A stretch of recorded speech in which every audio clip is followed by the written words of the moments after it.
Good evening, welcome to the State of Business on our television with me, Kaveshka Pereira. Let's take a look at today's headlines. President hands over proposal to declare Tripitaka a World Heritage to the UN.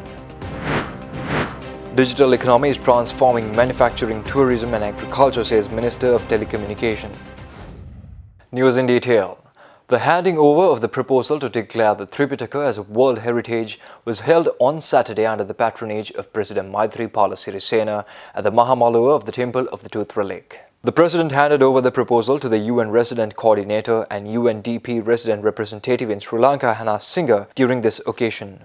This follows steps taken by President Sirisena to declare the Tripitaka as a national heritage in a bid to ensure the sustainability of Buddhism. Addressing the ceremony, President Sirisena reiterated the responsibility of Sri Lankans to protect and nurture Theravada Buddhism and that the Mahasangha was responsible to the preservation of the Tripitaka since prior to its publishing. Furthermore, the President said that despite opposition by certain parties with vested interests attempting to challenge this endeavour, steps taken to declare the Tripitaka as a World Heritage will move ahead successfully. Huawei Mobile World Congress and Lanka ICT Congress 2019 began in Colombo today. This is the fourth time the Huawei Mobile World Congress is being held in Sri Lanka, and this is also the second time an ICT Congress is being held in Sri Lanka. Speaking during the opening ceremony, Minister of Telecommunication, Foreign Employment and Sports Harin Fernando expressed the following regarding the impact of the digital economy. The digital economy is transforming the manufacturing, tourism and the agriculture. The national export strategy by 2022 is expected to be 5 billion from the ICT industry. And also the Enterprise Sri Lanka gives loans to young entrepreneurs as startups who are qualified on the IT sector. Elaborating further, Minister Fernando made the following statement regarding initiatives taken to upgrade the technology of Sri Lanka Telecom. With SLT, the fiber networks, as you know, we've done the LG in the project, and here certain people in the government itself says that's very costly. That's what Chairman was telling me. Any good thing is not cheap. What we did was we covered the entire Sri Lanka with a huge highway underground. If people don't know to use it, then that's a problem. So the government of Sri Lanka has given them the pipeline.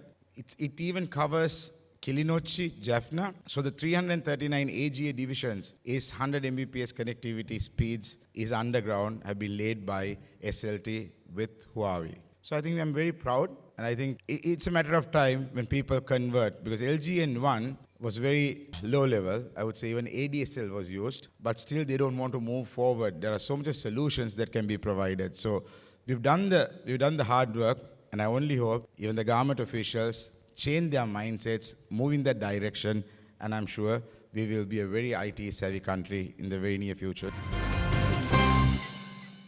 Speaking during the opening ceremony of the Huawei Mobile World Congress organized in Sri Lanka for the fourth time, Shungli Wong, CEO of Huawei Lanka, made the following statement. And I also would like to take this opportunity to give my sincerely appreciation to Sri Lanka government, especially from the Honorable Minister, Mr. Harin Fernando, for your trust, for your recognition, which give us a lot of courage to move forward with better solutions, with better service, to serve this country, to serve our customers. And also very appreciate to our customers, Sri Lanka Telecom gave us a lot of support during the last 20 years, which Huawei operates in this beautiful country.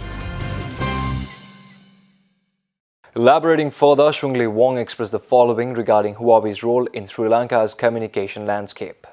In Sri Lanka, yes, we were focused on the 5G, we were focused on the IoT, AI, and cloud service. As a strategic partner to Sri Lanka Telecom, as we always did and we promise, take Sri Lanka Telecom's business target as our target. We always believe only our customer, Sri Lanka Telecom, your success is our success. So we will continually bring the latest technology and also the better service to serve you, to help you, to get the latest level, higher level, and also to achieve your target. Stay tuned for more news after this short commercial break.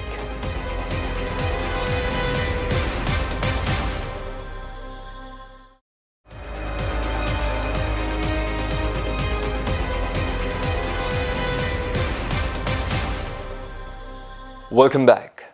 Speaking during the opening ceremony of the 4th Huawei World Mobile Congress and Lanka ICT Congress 2019, Chief Executive Officer and Chief Commercial Officer of Sri Lanka Telecom, Kirti Pereira, expressed the following regarding global mobile internet usage. If you know, 84% of active internet users nowadays search for a product or service online. And out of them, 75%, so it's a big number. So these are global statistics. 75% purchase a product or service online. And how it is divided among the devices, 42% of them use laptop or a computer, whereas 55% of them use a mobile device. So you can see the devices that different customers use in ordering or buying or purchasing a product or service online. Elaborating further, Kirti Pereira expressed the following regarding statistics relative to Sri Lanka. If you really map some of these statistics to Sri Lanka, we are talking about 21 million population in this country, and we have nearly 29 million mobile subscriptions, which is over and above our total population, which is a great thing as a country. And we have 7.1 million internet users, so nearly 34% penetration, which is good. And we have 30% out of them, out of 34, not 30% of our active internet users use social media. An interesting thing is here, how many of them go online to buy a product or service? And how many of them has a mobile money account? If you really look at these statistics, only 6.2% of them go online to buy a product or service, which is quite low compared to global statistics. And only 2.4% of them have a mobile money account. Speaking further, CEO and CCO of Sri Lanka Telecom, Kirti Pereira, elaborated upon SLT's role in the development of ICT infrastructure in Sri Lanka.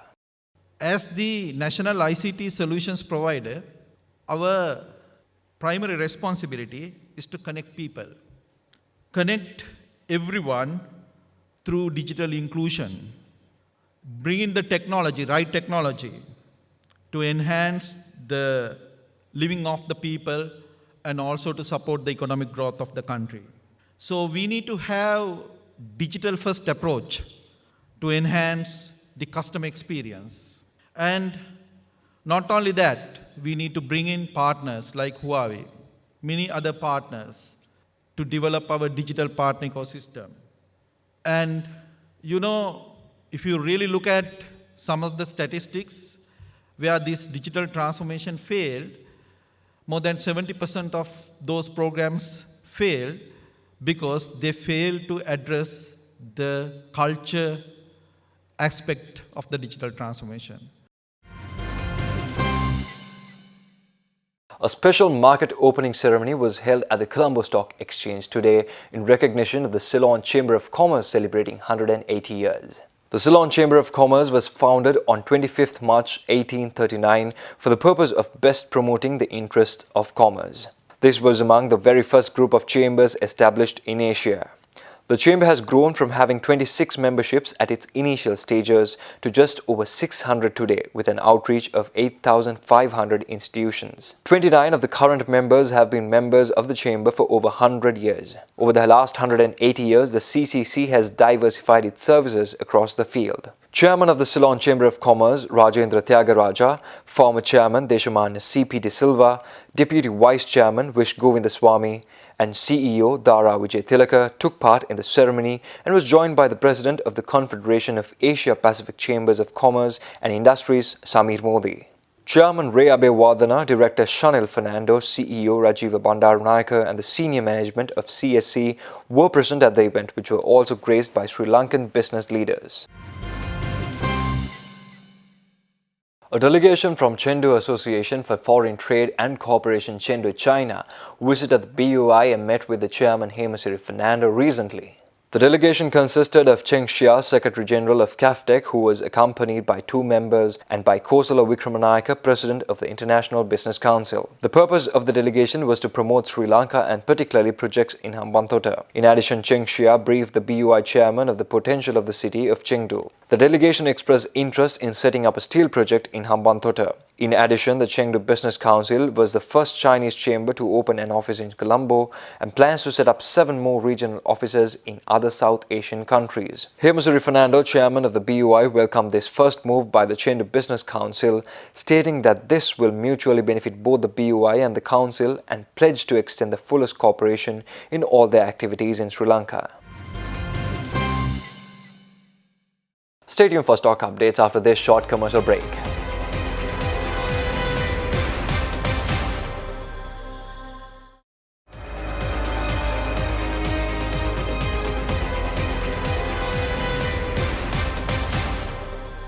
Welcome back.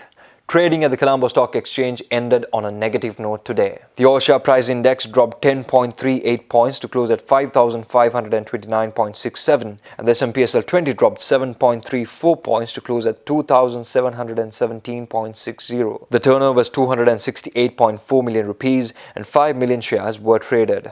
Next up is Forex rates.